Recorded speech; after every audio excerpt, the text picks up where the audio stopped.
I feel like you need to shop with us a lot to actually, like, have warm feelings about the store. Like, if you have warm feelings... Or if you shop for us too long, I'll throw your stuff in the trash.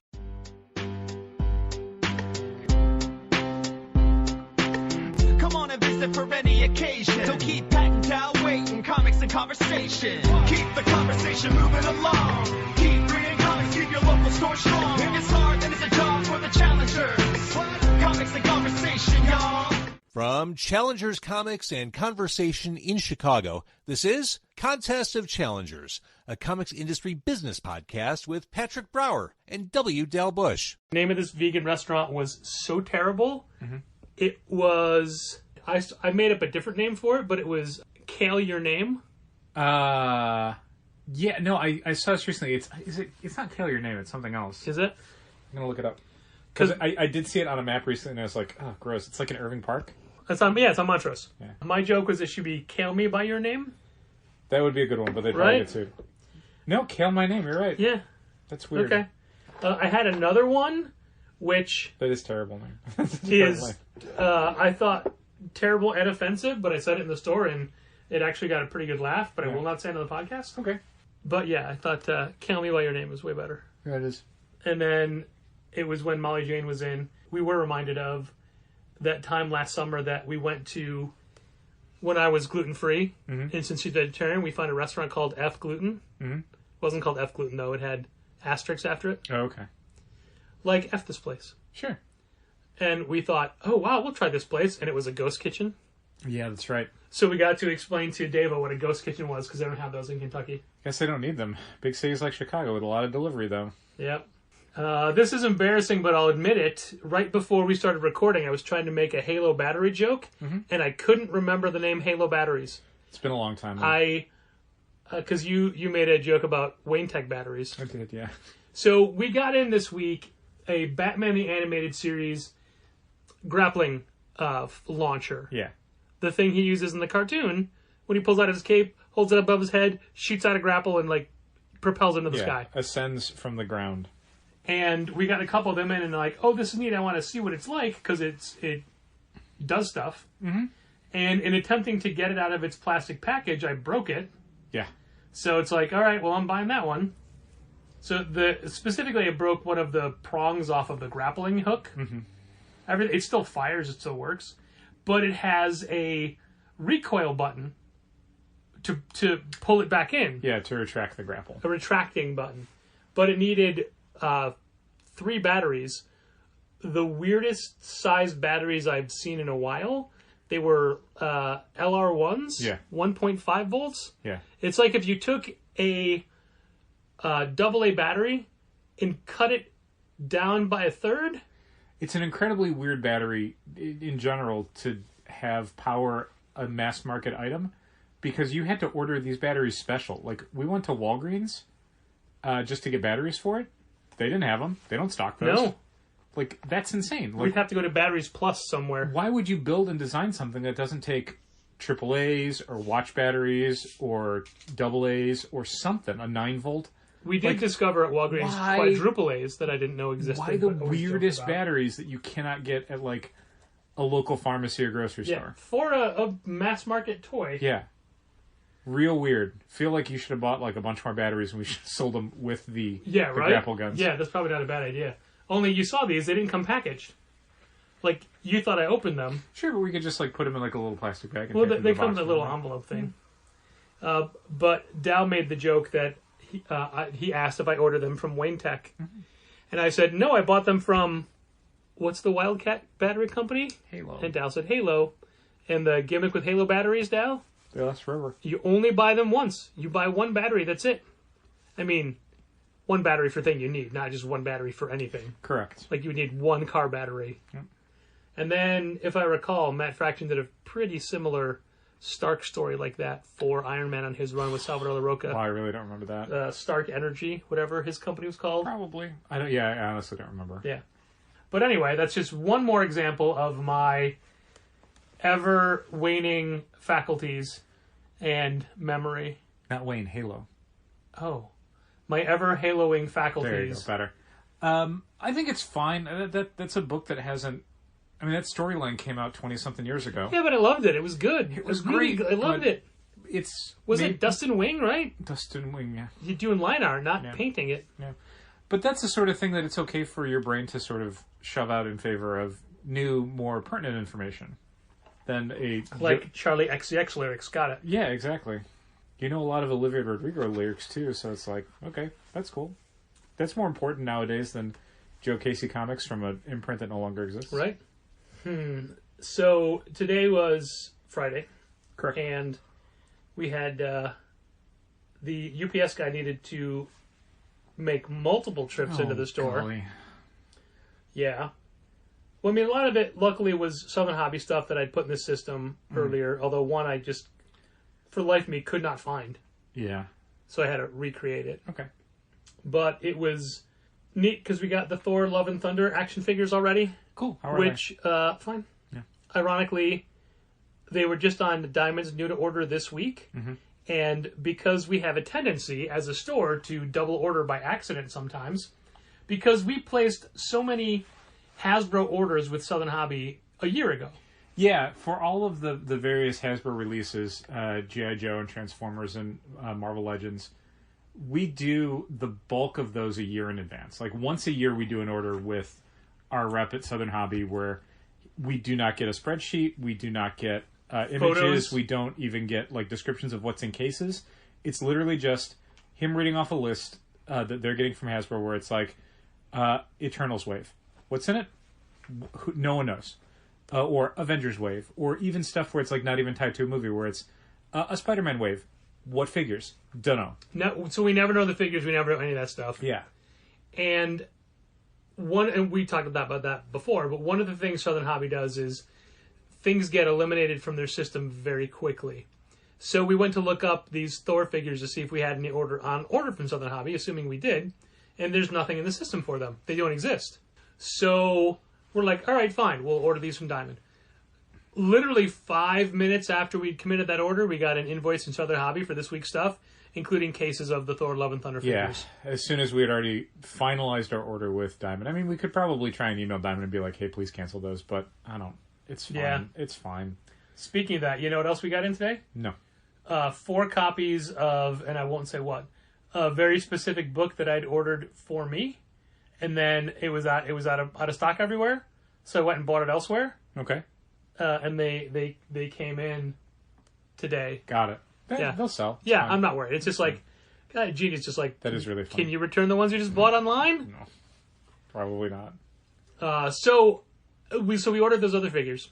Even though each item on a Southern Hobby invoice is tied to a stock number and a web page, when you click it, doesn't exist. Yeah. So trying to pre-build these items in the Managed Comics or in the Shopify database. Yeah. Just so that when we receive them, we can just change the quantity rather than having to from scratch, build the items. Is incredibly difficult because they don't give you any information. Oh. So lately, Tuesday nights at home, I've been working on but some of the things that go into the weekly email, like the FOC books we want to choose for the week. Okay. Anything that I can do without an invoice in front of me. Sure. Just to save time, always expecting things to come up on a Wednesday now. And this Wednesday was, well over an hour of trying to sort out that Southern Hobby invoice. Yeah. So it would make life easier for today because even though everything's in the system, you still have to go in, double check barcodes, change quantities, And I was just thinking, like, for your activate them. Tuesday night working on the emails and stuff, Yeah. you can probably, I assume you can do PRH and Lunar both Tuesday nights if you wanted to. PRH pre-delivery report. Yeah, no, Lunar's already done. Okay. But PRH, and then I can kind of do Diamond, but I would don't wait like, on Diamond until Yeah. the actual Like, text what I and did- CSV files are up. What I did last Tuesday night was go through and just pull out the number ones. But like the Excel spreadsheets for the pre-delivery reports Yeah. for PRH should be up Monday night, Tuesday night, something like that. We didn't get next week's Marvel trades today. They've been showing up on Mondays. We got next week's PRH trades today. Okay. The Spider-Man Pocket Guide, the Wonder Woman They activity ship book. separately. Okay. This past week I think we got the Marvel trades on Monday. 4 boxes of Marvel comics this week. That's nothing. That's nothing. And the diamond bill is very little. small. But it's okay. It's for comic book week. It's going to be... Yeah, it'll be fine. But it's just, we've been internally talking about how frustrating it can be to have weeks where nothing comes out. And, your ability... We have fixed costs as far as what it takes to run our business. Yeah. Like most businesses do. So when suddenly just nothing comes out, it's like, well, it's going to be very hard to meet those fixed costs because there's just not enough product coming out. Several retailers had been talking specifically about those fixed costs recently, and 2 different ones have an estimate about what a item discount has to be for them to not lose money on it. Mm-hmm. And they're very similar numbers, but it's basically one store won't do anything below a 40% discount. Okay. And the other one is 35%. Yeah, I think for us it really depends on the specific product and kind of what the market is charging for it. Like, our discount, like the profit margin we have on action figures is terrible. Right. And by a lot of metrics we probably shouldn't be carrying them, but we like offering them to people. The problem is even at like a higher than SRP price, we are still making way less percentage-wise on like an action figure than we make on a graphic novel or a comic.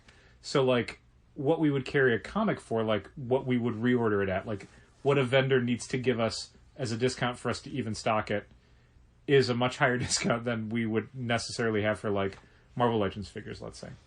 Yeah, but the fixed costs are rent, utilities, employees, payroll, and all the expenditures that go along with payroll, like payroll taxes and health insurance and any number unemployment of additional tax fees. and what is it called? God, I forget when you get hurt on the job. Workman's comp. Workman's comp tax. Yeah.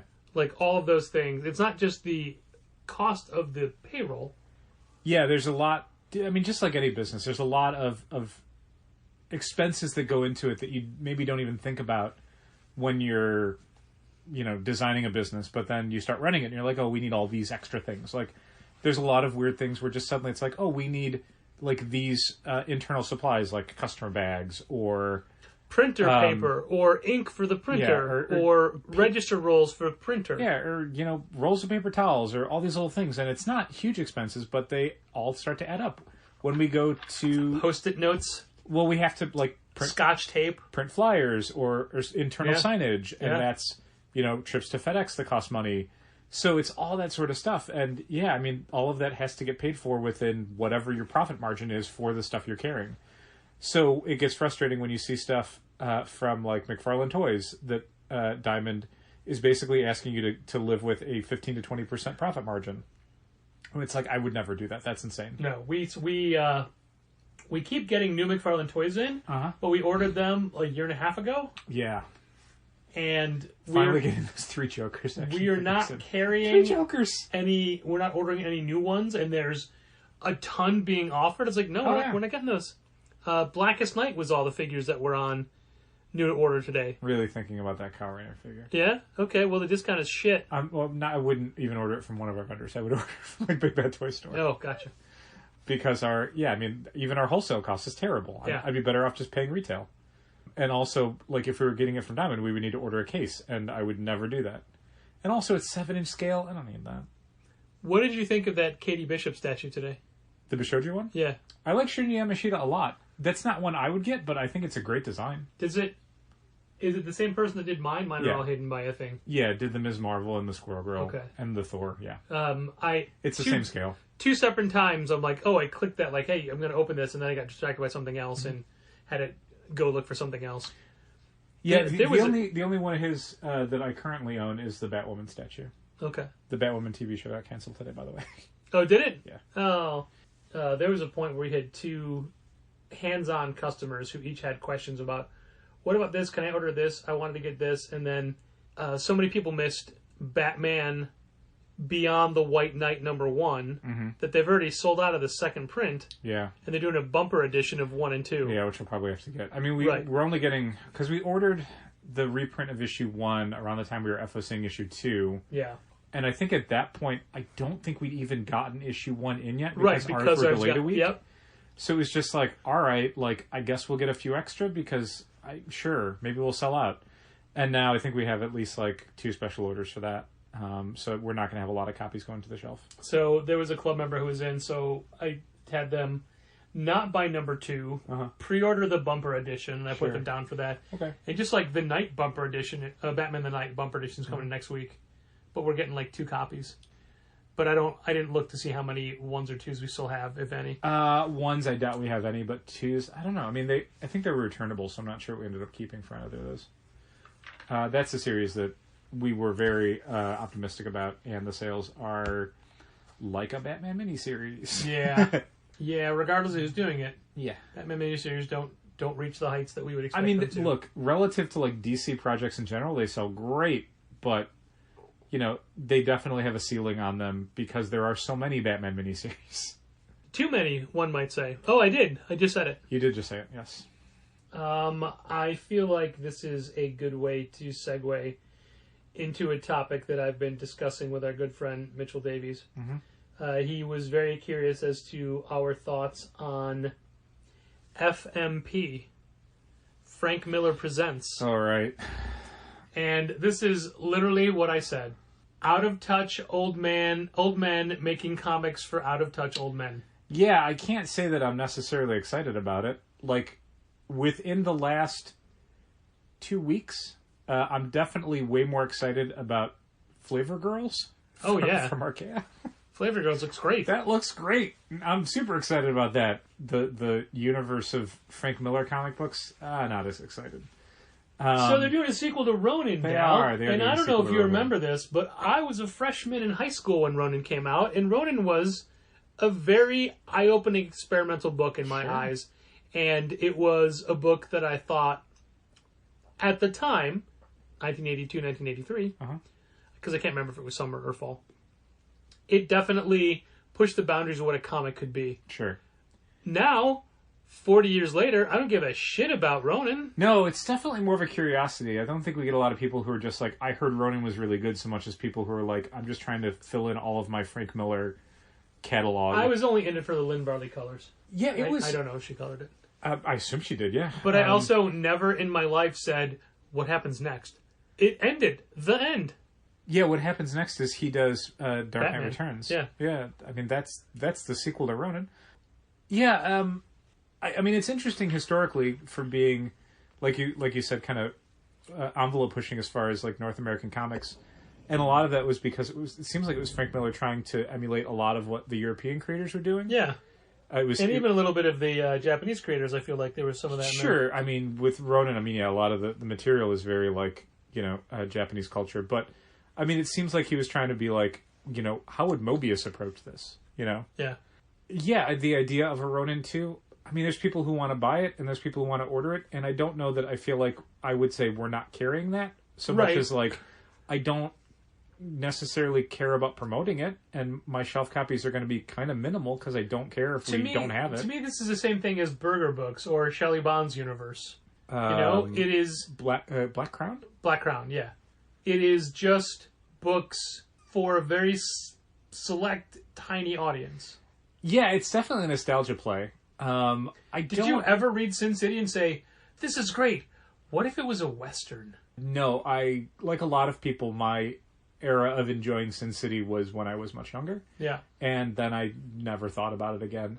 It's tough for me to put this alongside Burger Books and Black Crown because those felt like at least those two were very much, again, it's a nostalgia. Trying something new? Well, it's a nostalgia play. It's like you remember how great Karen Berger was for Vertigo in the 90s, and you remember how great Shelley Bond was for Vertigo in the early 2000s, and now this is them doing it again in the modern day, and that had an audience that was very limited, and the people who were most excited about it were, older fans, but at least also, I want to point out, this has nothing to do with the quality of those books. Sure, editorially, sell. They felt like they were trying to create different kinds of material or fill different niches in the market. It was with people they'd worked with before, but it felt like it was for new audiences. It wasn't just the same old audience. Sequels to projects, because they couldn't do that. This just feels like sequels to projects. It's just Sin City from a new publisher and Ronin from a new publisher. And Frank Miller probably, writing something for another artist or co-writing something with somebody else or whatever. I like that Frank Miller can do Nuisance City stuff, but don't worry, Dark Horse is still going to publish those trades. Like the old ones. Was not worried I at mean, all. my point is, whoever, like, DC still owns Ronin, Sure. or that Ronin, I guess, yeah. so he can make new stuff, but he's not going to be putting out new versions of it. It's not the Bendis thing of going to every new publisher and putting out the exact same trades over and over. 6 different publishers publishing Powers Volume 1. Yeah, when I saw the logo in the announcement, I'm not the audience for that, and I would never say there is no audience for that. I just don't care much about like trying to grow that audience, you know? Yeah. If people who are excited about it want those books, yeah, we'll carry them. Like, you can definitely pre-order them, assuming that they go through Diamond. For sure. Like or you PRH said, or Lunar or whoever. we will have a marginal number of copies on the shelves. Sure. But yeah, it's not...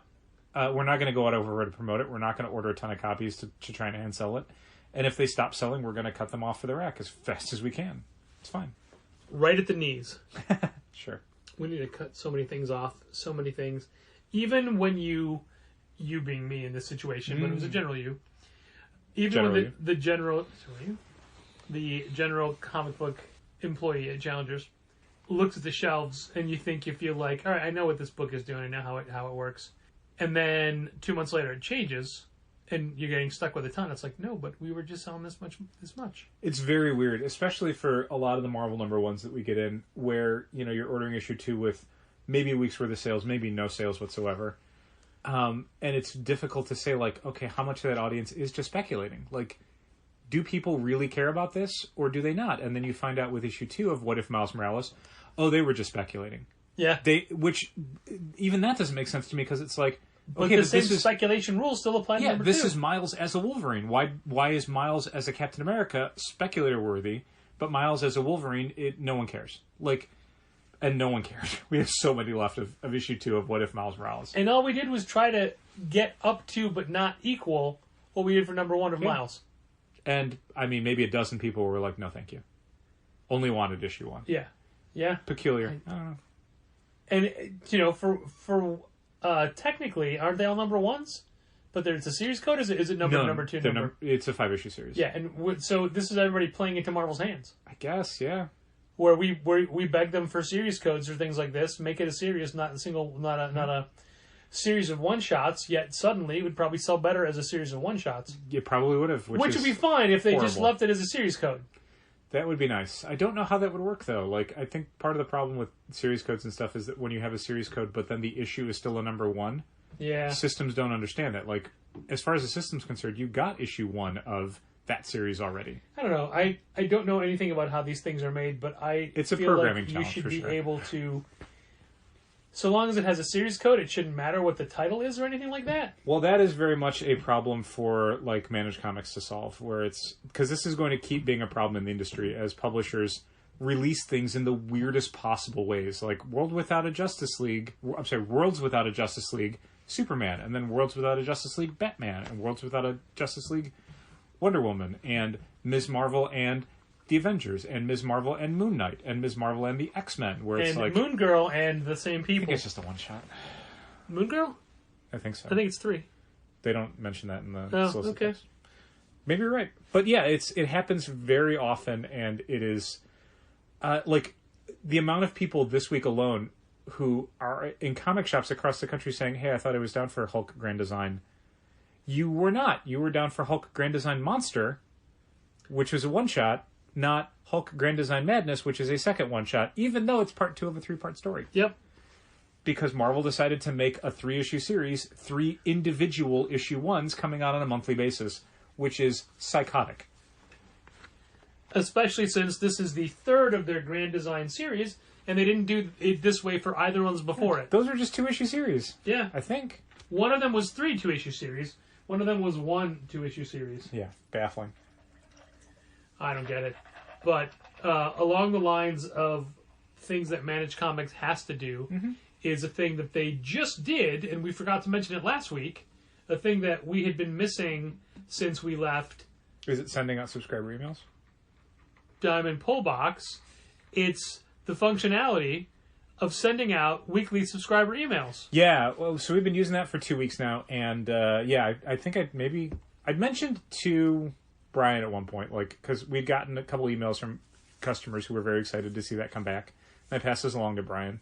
But I don't think we'd ever really sat down and talked about that functionality on the podcast. And it is the joke hugely of it? important to us. The emails that we've gotten from customers that are like, I'm so glad this email's back. Those are customers that don't actively use Managed Comics. And that's why they like it, because they don't have to log into Managed Comics to get the benefit of it. They can just get a thing that says, hey, you got books in this week. Which is, we'd hacked together our own version of that for the last month. Sure. Because we were hearing from people who, when we were contacting delinquent subscribers to say, hey, you haven't come in a couple months, what we'd hear from them more often than I would like was, oh, I just thought I wasn't getting anything because I wasn't getting the emails. Even though there was an email that explained you wouldn't be getting emails. Right. Or, none of your comics got canceled. They were still coming out every month. Yeah. But without the weekly email reminder, even though, and this was always the frustrating part to people saying, oh, I thought I wasn't getting anything because I wasn't getting the emails, these people still would not come in regularly. Yeah. We'd still have to contact them. It's just this time, they didn't even think they were delinquent. Normally, they knew they were delinquent and didn't care. This time, they didn't even know. But anyway, now people are getting, again, regular weekly emails with exactly what's arrived for them, and they're only getting them on the occasions that something arrives for them. It's great. I love it. It is super easy to use. I was glad to hear that somebody had approached Brian about creating kind of resendable campaigns. Yeah. So you don't have to construct it from scratch every single week. You can just go, send that one again. So that's cool. But just, getting an email that says, hey, you got stuff that came in. Hopefully it motivates people to either come into the store more often to get their stuff, or at least, be aware of Managed Comics as an ecosystem where they can continuously check out what's on hold for them, what they're subscribed to, sign up for new books, all that sort of stuff. Getting the emails is a big part of kind of reinforcing that behavior. So now you don't have any excuse to not come in because you're getting emails. Oh, people always find an excuse, Patrick. Oh, they just need to read the emails They first. always find an excuse. But anyway, that just should reassure people that for all of the things we say that we want Managed Comics to do, they are actively working on things every single week. There, it's true. We had, and I couldn't think of the best segue for this because there were too many, but I think I alluded to you earlier that there was a return to form today. Those are your exact words. And it is the return to form of me being so angry at a club member that I threw their books in the trash. Wow. Yeah. Wow. We had somebody who hadn't been in how many months? 3 months? 3 months. Wow. Sad to see those soul plumbers go. And then put a stack aside saying, I don't want these. These are my subscription books. I don't want this stack of books. Why didn't they want them? No idea. Oh, because they like to choose the covers that they wanted, and these were the wrong covers.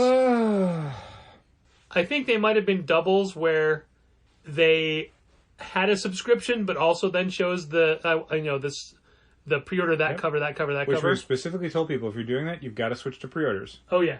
Because your subscription is not going to be superseded by the thing you're pre-ordering. That's not how it works. And also, 3 months worth of books. Yeah. I'm okay kicking them out of club. That was the first thing on my mind. I'm okay with that.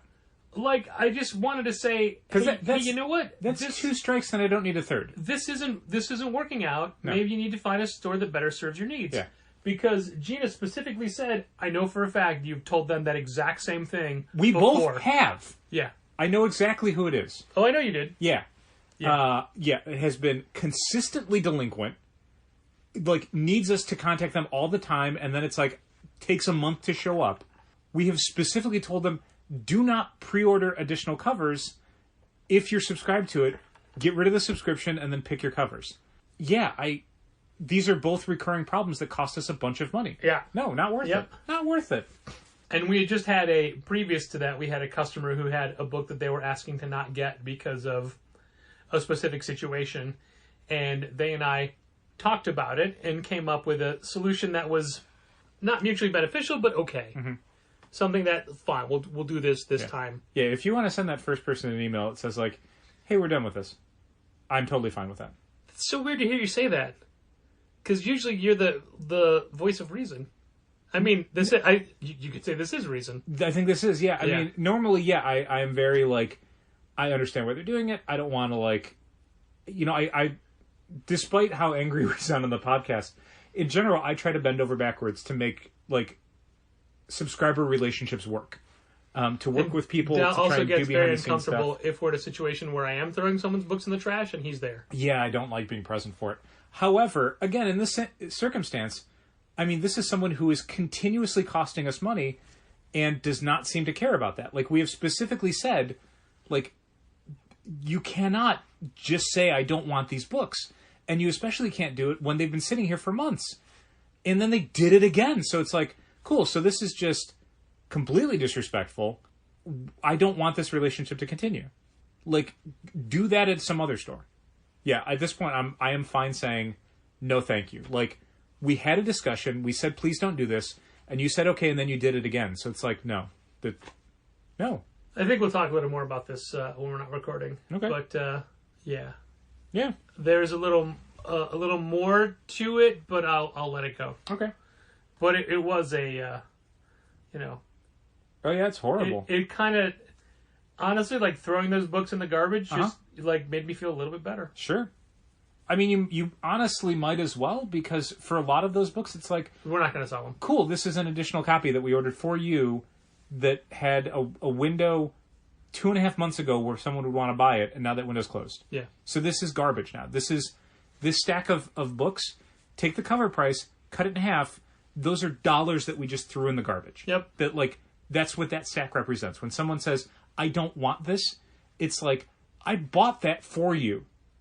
And now you're saying that you don't want to buy it from me. Like, Well, we bought it for you because you asked us Yeah. to buy it for you. It Yeah. sounds like we bought it for him as a gift. no. Like, this is... You asked us to buy that for you. We did, so you could buy it. Then you're like, no, I don't want that. Yeah. So I could have saved my money and not done that. Yeah. Instead, I've taken that money and I've thrown it away. I've cost myself We money. could have just thrown by that money doing this. away and not had the hassle. That would have been a lot faster. It would have saved us 3 months worth of work. Yeah. For anybody who's genuinely concerned, when that person had left the store, I did take those books out of the trash, make sure they were okay, and then log them back into the system. Okay. There was a lot of logging things back into systems I today. imagine. But here's what I did, What's which that, Patrick? I don't think you'll A, care about, or B, actually like. That sounds like me. But I rigged up a holster, as it were, for the secondary barcode reader. Okay. So it's on the side of the red counter. Okay. And I have it plugged in because I used it a whole bunch today. Sure. For all the checking in and stuff. Yeah, it makes sense. And then when it was so much easier when I had to like log those things back in, scan the barcode. That's the one I use when I do inventory stuff. Yeah. For like when we had to do bulk inventory, it's just faster Sure. to have it not on the register. So I got two of the little white hooks Okay. that are off center, Mm-hmm. and it lays across them. Okay. It can go either way. Okay. The cord just tucked on the side. That's great. So it's like, bam. And then if you ever need to... I switched the keyboard USB dongle lower because I can never see below that one. Sure. That's fine. So right now the USB is in the one above it. We can just snake that puppy out, throw in a little key or whatever we need to Sure. transfer files for FedEx, Easy enough. move it around. Or if you don't like it, we can not put it there. But I'll take a look on Sunday. I think the cord may be in your way We'll because see. it, like yourself, is long and gangly. Sure. So, but for today, I'm like, this is great. Okay. Cool. It's one of the things I did today. I'm like, I like this. So I say this a lot, but I can't make plans for projects on Fridays. No, you can't. There's no time There's for no it. time. It just doesn't work out. Yeah. We did have a club member who came in and lamented the fact that the last time they tried to come in, they got here at 5:04 and we were already gone. Well, And that they think that our hours cater to people that don't work. And I said, no, our hours cater to those people that work at home. also we're open Saturdays and Sundays. Sure. And I said Wednesdays till 7. Yeah. But If I someone wants to completely- tell me that they work 7 days a week from 11 to 7, I'd be like, I get it. We're maybe not the store for you. yeah. And I lamented and I said I understood, but also I don't see us changing hours for a while. No, more and more places, big companies are saying that they're making work from home permanent. Yeah, great. Sorry, I didn't realize you were looking at me. No, yeah. I was taking a drink. It's the end of my sentence. So it obviously we've always said that we'll recalibrate based on what people are telling us. If one person's like, I can't make it in, like we hear that when we were open from 11 to 7 weekdays, Yeah, we would sure. hear from people like, oh, I couldn't make it in. Like, that doesn't mean I'm going to stay open till 9 o'clock every night, just, so one person can make it in once a month. But, if we start hearing from enough people, maybe then. Maybe once we figure out what's going on with the book club, we could start saying, hey, come Mondays.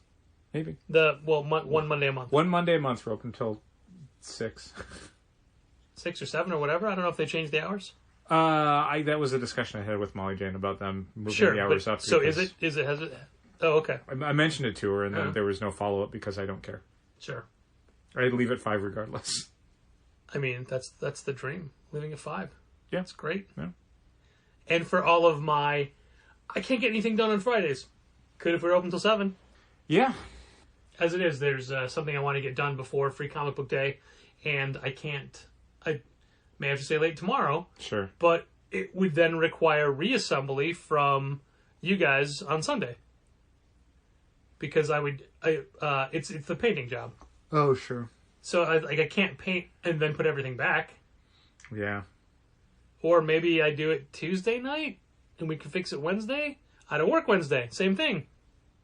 I'm off next Wednesday. I know, yeah. So I'd still be leaving it for you. Yeah, that's true. So we'll see.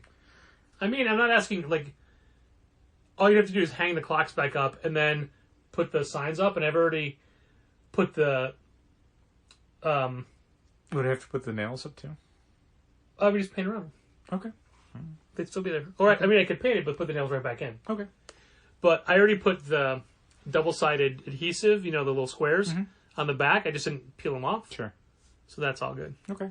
So I don't know. We'll see. We'll figure it out. We'll see.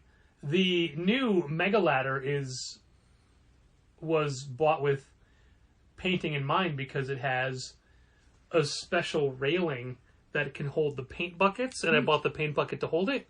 But then also I never get up that high. Yeah, I don't think you need to with this one. And you wouldn't, so it'd still be a matter of I got to hold it, but I need to roll her over the whole thing. Sure. And it doesn't even need it. It's just an aesthetic thing. But since we made the new city signs, I want it to look better. That's true. I always want it to look better.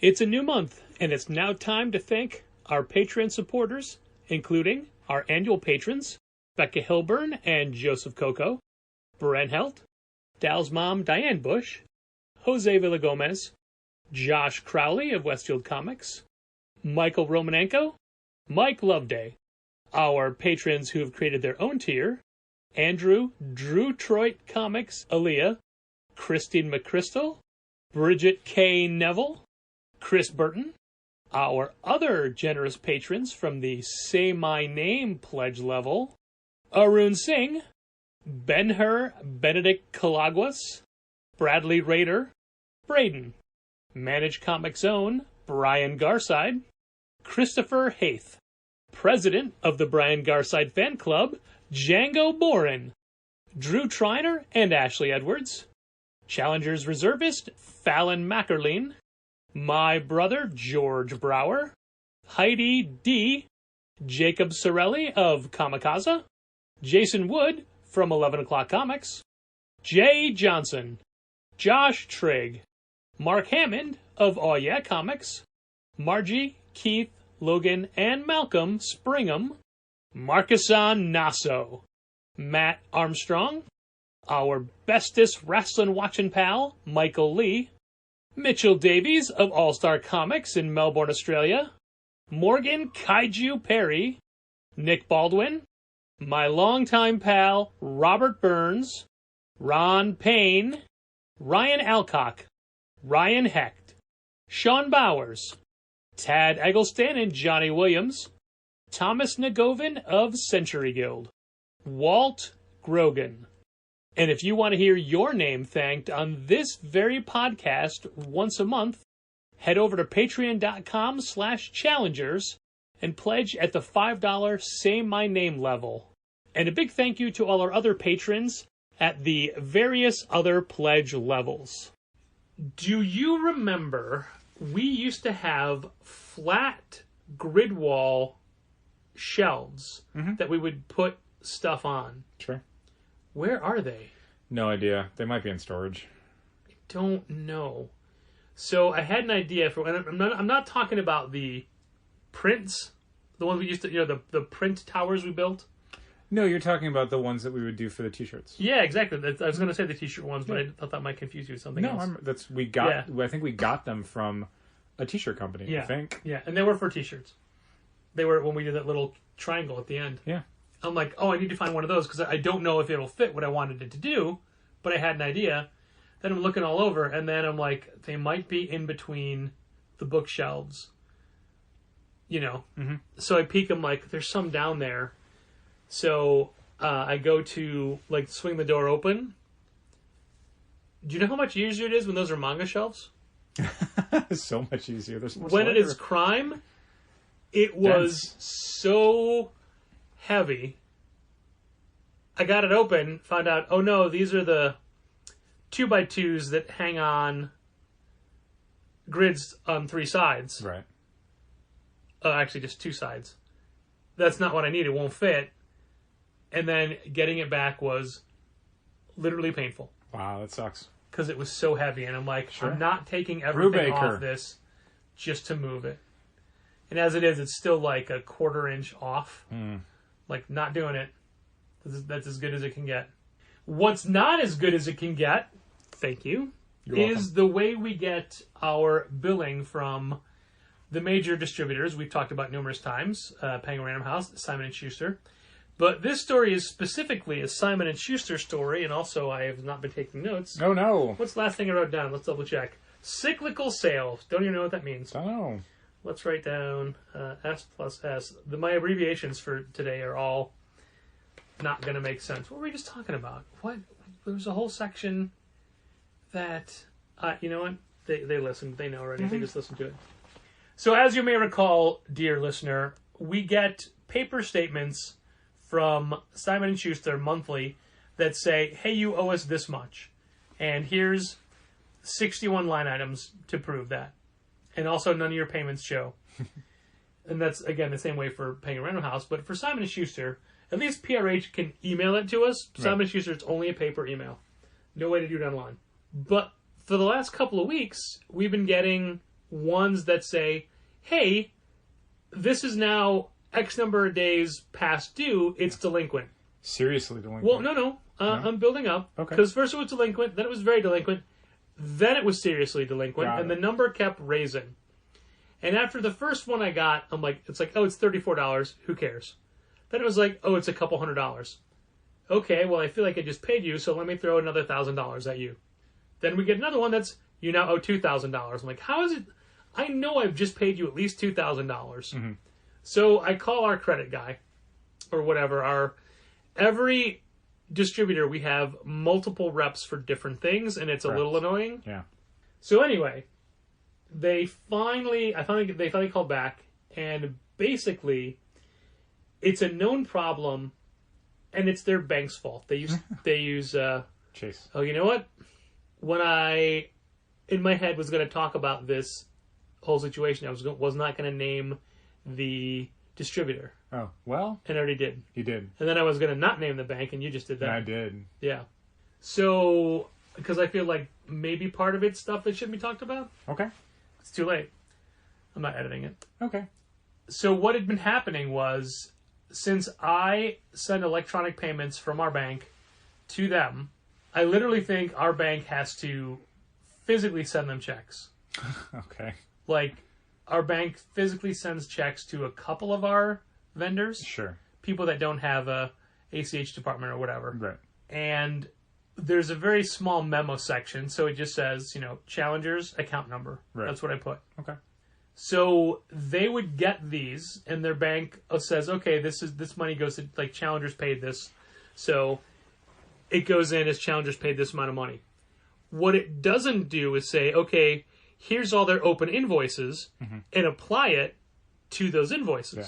We just suddenly have, 2 amounts of money, one that we owe and then one that we've paid, and they're not canceling each other out. Yeah. They're just 2 different bars now. So the rep person said, yeah, not only are you not seriously delinquent, you've paid in advance up through the first week of May. Mm-hmm.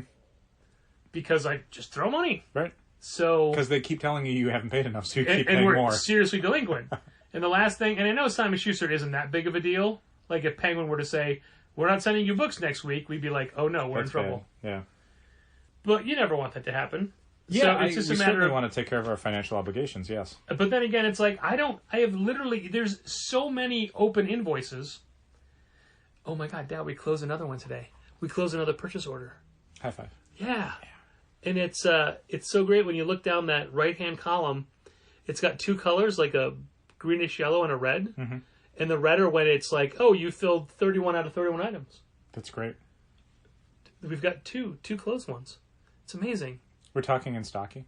Yeah. Okay. Hundreds that are open. Oh, a lot, yeah. And, yeah. And some of those end up getting closed out because I eventually, like, back orders will close out. Like, they'll just be like, no, we're canceling that. You have to reorder it. Thankfully, we have, I think, 9 months or a year, maybe? Yeah. With Simon & Schuster. I think it's 9 months with PRH. For back orders, you mean? For open orders. To be back ordered. Yeah, 270 days, I think, is what PRH keeps. So after that, and this is a thing I've talked to a rep about before, and it bugs the hell out of me. After 270 days, they cancel that order. They don't tell you they've done it.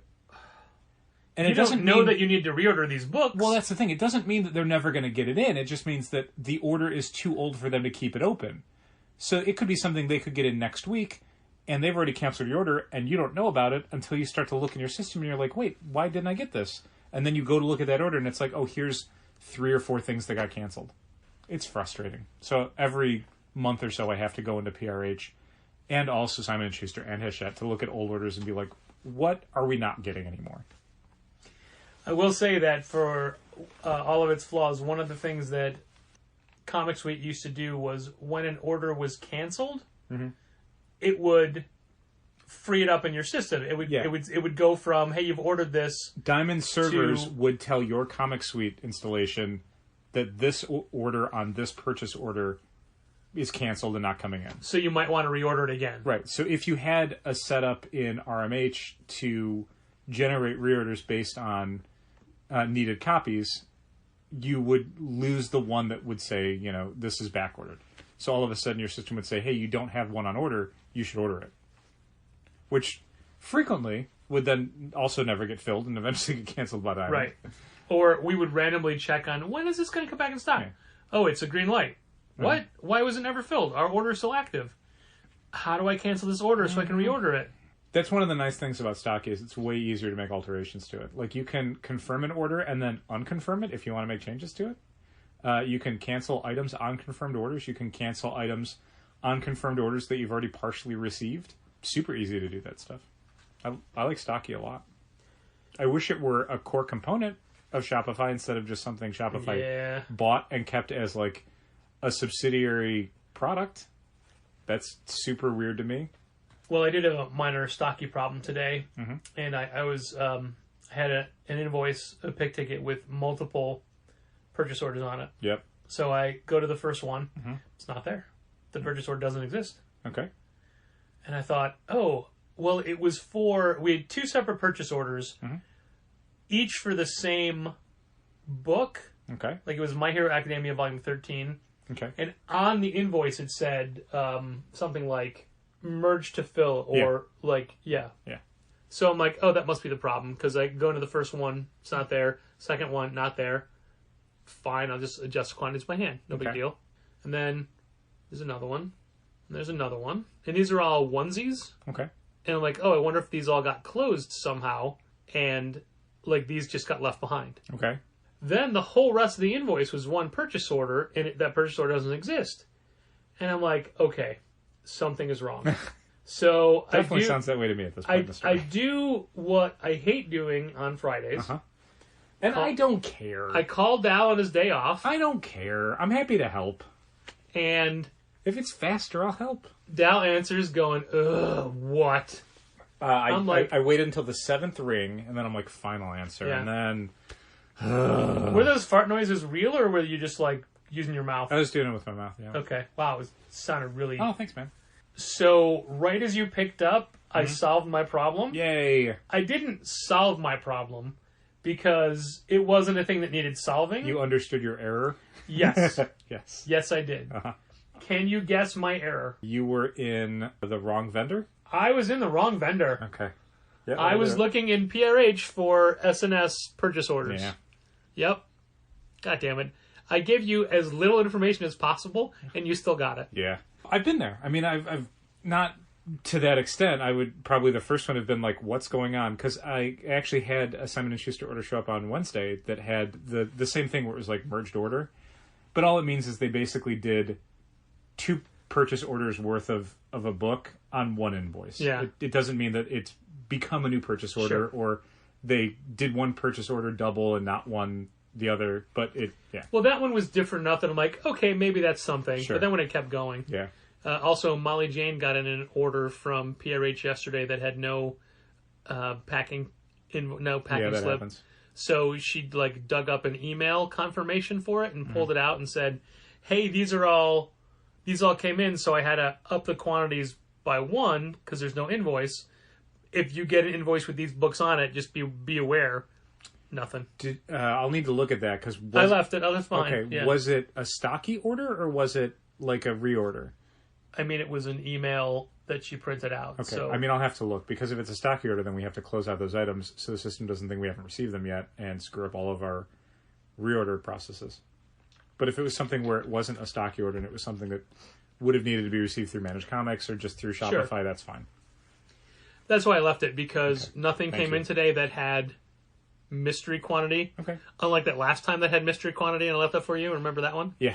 We talked about that last week. That was all actual errors. Yeah, there's been stuff recently where I really dislike how Penguin Random House will send like multiple orders out from one warehouse or maybe even from multiple warehouses, and then they'll just put one invoice in one of the boxes. Yeah. So you might not get the invoice in until the second day, or it might be in one random box of the 3 or 4 that you're getting. And then you have to figure out which of those are like the boxes from that invoice and which are not. Yeah, I really dislike it. The fact that they don't do packing slips for boxes drives me insane. Yeah. I like a lot of Penguin Random House things. I'm sure it's no one's ever asked for this, and our processes are not set up to do that. But it is such a huge hassle to just get invoices that are hard to decipher. It's just gibberish. And I should take a photo of an my invoice for people to see how it's just gibberish. Yeah. I don't have one near me. like at least with Simon & Schuster, they'll give you an invoice in the box, and they'll also print up a label on the outside of the box to say, here are the ISBNs that are in the box. Yep. So at least you, like, that's more than we need, but it's still something. It's still something. It's all still something. Yeah, we had talked, I think, on Wednesday about how long it takes to check in orders now. Yeah. And so much of that is, some of it's because our receiving is not unified. Some stuff needs to be received through Stocky, some stuff needs to be received through Shopify, some stuff needs to be received through Managed Comics. And then amongst that, you could have a box that only needs to be received through Stocky, but it needs to be received through 4 different screens on Stocky, through different purchase orders. Oh, yeah. So everything is just multiple extra processes, and that sucks. But some of it is just, it is more difficult to check in something that is not Diamond, because some of it is we're used to how Diamond does things. Our brains work that way. To check in a Diamond order is second nature. But Yeah, we're honestly, still some only of it, 4 months into this new system. Sure. But some of it is Diamond does things the way we expect people to do them. Like, there is a logic to how Diamond does its packing, where every box has a detailed packing slip, where it's the item code and the reorder number and the title and the quantity. So it's very easy to understand, like, to check it in.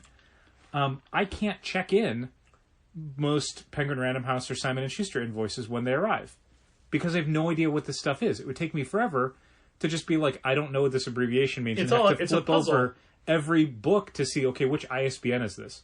It's Simon & Schuster's the same way, where you could have 10 things that all say My Hero Academia, and then you have to look at each book to go, okay, which ISBN is which volume? Right? Yeah. And it's not worth it. It's not worth my time. And I also don't have that much time. With receivings every single day, it would be the entirety of my workday sometimes to deal with the minutia of checking all this in, because it's so unhelpful and impenetrable. And just the sheer amount of time it takes to unbox everything. Yeah. Or unenvelope it. Yeah. It still blows my mind that half the time we get SNS stuff through the mail. Yeah. Which, hey, guess what hasn't come? Oh, that's great. That makes sense. All the stuff that we wrapped up on, packaged up on Wednesday to go out, still no mail pickup. I'll set up a USPS pickup tonight. I'm probably going to tell Molly Jane, going forward, a Thursday task is, if USPS has not come in by the end of the day Thursday, go to the USPS site and set a pickup for the next day. Because now it's just like, it's been 3 days, and hopefully they'll come in on Saturday if we request it, but that's not guaranteed. We had an online order for the Decorum hardcover and Menidas Lala Star. Yeah. But Decorum does not fit. Oh, no? In a flat rate envelope. Oh, geez. Well, it's so oversized and so thick. It is big. It's a big boy. Yeah. Did you put it in like a box or something? No, I put it in padded envelope and then put that one inside a padded envelope to give a little more stability. Okay. Like, it barely fits those, but it cannot. Like, I'm going to cram it into that. Nope, doesn't fit into a flat rate. Yeah. So it's, the postage is slightly different as opposed to having to use a $15 box kind of thing. Well, I meant, like, if you'd had, like, an extra box from, like, a receiving from the day, you could just do, like, priority mail on that if you weighed it and determined if it was cheaper than doing a flat rate. I've had to do that sometimes. I don't like to do the extra steps. Sure, that's fair. But we did get all of our mouses back in. Yeah, it's great. Did you immediately snag one and set it aside? Yes. So that it couldn't be sold on you? And I text my cousin to say it's available and they can grab it from the website. I was looking through the special order book this past week, and I was surprised that order was still open. Like, wow. Yeah, we never got them that day. Since that day. Just assumed that it was being reprinted faster than that, and it was not. It was like 2 months. Yep. So I put mouse on the front table. Okay. I moved Heartstopper back in because Heartstopper's selling so quickly. Yeah. Also, we can't get like the subsequent volumes. Yeah, that's also. Did we get our new delivery of Heartstopper Volume 1 in? Maybe it was yesterday. I ordered like 6 more. Okay. Were we out of it? No. Okay. But it was selling so fast I ordered then I like don't 6 think more. so. Okay. Because I don't think we have 6. Okay. Jasmine picked up 1, but she already bought it online. Right. So it was already there. Right. When I was adjusting things, I think we still had 2 on the shelf. So no, not yet. Okay. Because then if we have 6 more, it can go on the front table. But I needed room for mouse. Sure. It's understandable. Everything's always in flux. That table is always to be looked at. Yep. We're at a point where frequently someone, mainly club members, but other people would just be like, "What's a good new book that I should be starting?" Mm-hmm. And I go to I immediately turn my head to the number 1 issues. Mm-hmm. I'm like, all the way down at the bottom, there's What's the Furthest Place from Here? That's great. Not a lot of runaways. Yeah, I've already read that one. Yeah. Little Monsters? You said you like Batman, right? Yeah, I've been reading it forever. All right, here, Scott Snyder, Greg Capullo, do that. But otherwise, it's like, hey, let me tell you about books coming up that are going to be great, like 8 Billion Genies, like F This Place, like Do a Powerbomb. Oh, speaking of Do a Powerbomb, yes, we're not going to show it off yet, but we got final colors for the Challengers exclusive cover. It's pretty great. And it's pretty great. Pretty great. And we have upped our DWJ June 15th signing by 1 extra special person. Yes. Not, I repeat, not a comic creator. Correct. But someone who I talked to last night and today and who is incredibly excited. That's great. Yeah. And just so much glowing praise for Challengers as a whole. Aw. I'm like, really? Maybe tone that down. Yeah, anytime we get glowing praise, it's like, what? We ran into someone at Walgreens trying to find those batteries for the grappling hook. trying to find those goddamn batteries. And I was wearing my Challenger's mask because it left the store. As was I. You were not. What? You were wearing a mask, but you weren't wearing a Challenger's mask. It was a Challenger's mask. It was the Susie printed one. Okay. Yeah. Okay, I thought it was just like a Kirby Crackle one. No, the Kirby Crackle was Tuesday. Okay. This was Wednesday. Okay. Yeah, we were both wearing a Challenger C mask. Okay. Yeah. How dare you, sir? Thought you weren't. I would never wear the Kirby Crackle on a new comic day. Really? That is a Tuesday only mask. Okay. Yeah, no. I know because it's not that one. Because I just had to hang it up because I just washed it. Yeah, well, no, because I washed it the other day. Oh, okay. I literally just hung it up before we came. Yeah. Okay. Yeah. Anyway, I'm sorry. I'm getting way too defensive for a second. Fine. We were both wearing Challengers masks. Please continue. We ran into someone at Walgreens who unprompted, had said, Challengers, guys, it's my favorite comic shop in the city. We said thanks. Yeah, and we're like, that's great. I don't know who that person is. Yeah. And it always feels a little weird to me. Like, if someone comes in like all the time, it's like, oh, well, thanks. I really appreciate that. But if it's someone I don't know, it's like, how are we your favorite? I don't know who you are. I don't know. On the one hand, I think I'm just re-saying what you said. Right. Praise from our regulars is like, okay, well, you know, whatever, that's great. We always, our goal is always reach new people and whatnot. Sure. But then when somebody new does do that, we're like, who are you? I feel like you need to shop with us a lot to actually like have warm feelings about the store. Like if you have warm feelings, if you shop for us too long, I'll throw your stuff in the trash. Sure. If you, what a great way to end. Oh my God, that would have been the perfect spot to start over. If you come in like once a year or something and you're like, I love Challengers, it's like, do you? Like, I don't, there's places I go, you know, once or twice a year and I don't have any particular feelings about them one way or the other. There are places I go once or twice a year. Well, I mean, do you accept praise from out-of-towners whose Challengers can't be their main store? I will accept it, but I will not understand it. Okay. It's true I don't have a secondary comic shop in another city. I do, technically. It's All-Star. Yeah. Yeah, that's fair. Although he prays on them often. Awful? Sorry, guys. It was just Troy's 50th birthday this week. Happy birthday. Yeah. Don't worry, we wish him happy birthday. We're classy great. that way. Yay. We're classy like that. But I've never been in their store. So there. And they the same. Not yet, that's true. I can't imagine that plane ride. Yeah, Australia? Jesus. That's a haul. I mean, I'd go to New Zealand because their Taskmaster was really great. Mm-hmm. I don't know about Australia. You could probably do both on one trip, I assume, right? Yeah, but my point is there's no Taskmaster in Australia. So I wouldn't go. I wouldn't have a need to go. Wow, you wouldn't even stop there? I mean, it's not like it's across the street or something. It's still a lot, like, planes are involved. Sure, multiple planes, yeah. Yeah. We'll see how this trip in June goes. Okay. See how a 2.5 or 3 hour plane flight It works? shouldn't even be 2 hours. Wow, okay. Yeah, see how I don't give a shit about that. It's just they keep making my flight earlier, and I have to get up and get to the airport. It does suck. Like, I have to leave around 6 or something because security and whatnot. I haven't flown since San Diego, so yeah. I don't know what airports are like now. When's the last time I flew? I mean, pre-pandemic for sure. I think it was in 2019. 2019, I think. I don't know. I think. So yeah, it was. Did you go down south? I did. Yeah, I went to Florida. Yeah. Yeah, I think it was 2019, and it was fine. Yeah. But yeah, I mean, there's been an entire pandemic plus 3 years. Sure. So I have no idea what it's like anymore. Just, the train ride, lugging your suitcase. Yeah, that's part of it. It's very trudging through the airport. It's very easy though, like getting to O'Hare from where we live. Like it's super simple to just like get on the blue line. It dead ends at O'Hare. Yeah, you can't miss your stop. Yeah, and then everything else is just like there are conveyor belts and stuff, so it's easy to get your luggage around. I wonder if we should be pre-selling our 8 Billion Genius #1 shared exclusive cover since we have that cover image up. I don't think it's as necessary because it's a shared exclusive. Yeah, because other stores are already doing it. Right, and we're getting a lower amount than we are of our Do a Powerbomb cover. True. And also, I'm afraid that people may see other stores' exclusives do Powerbombs and say, oh, I want that one. And then see ours and be like, that one's so much better, but I've already bought this one. I wonder how many people that is. I mean, I'm sure there's some people who are like, I only want one DWJ exclusive cover, but I think if you're the kind of person that would order, a higher priced DWJ exclusive cover, you don't just want one, you want all of them. That's why you're buying the higher priced one.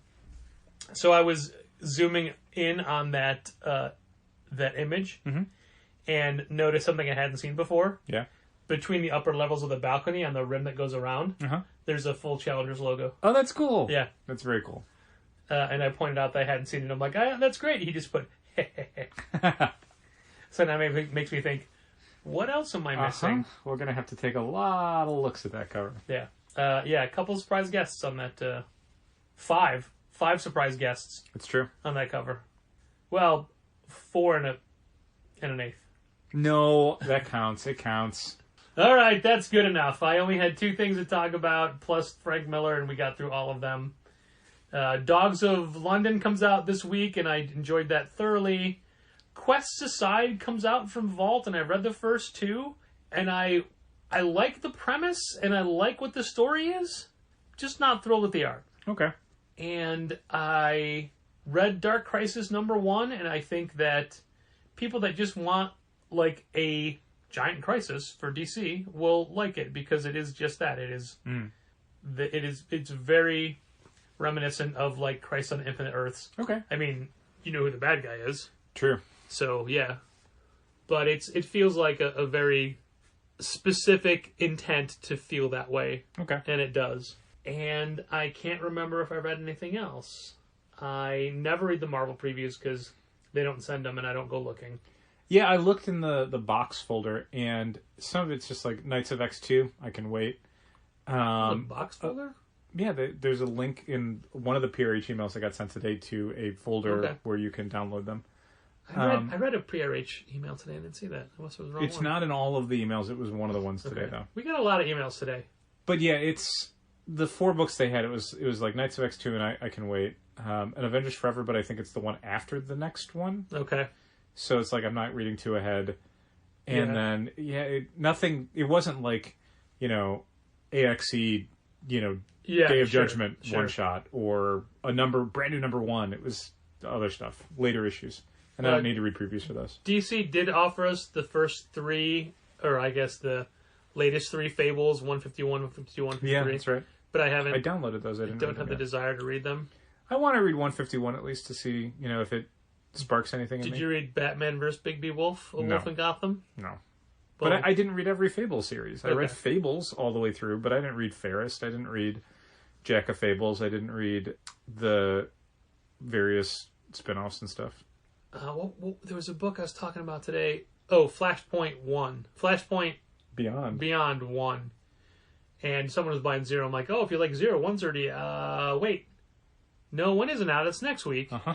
Yeah, with the way books come in nowadays... It's very hard to remember. Reading PDFs, it's like, oh no, I read this book. It's out already. Anytime someone asks for a book that we have in the store and asks when it came out, it's like, between 1 and 4 weeks ago, probably, if it's the newest issue. And that is when I turn and look at the screen right by us to be like, what's out today?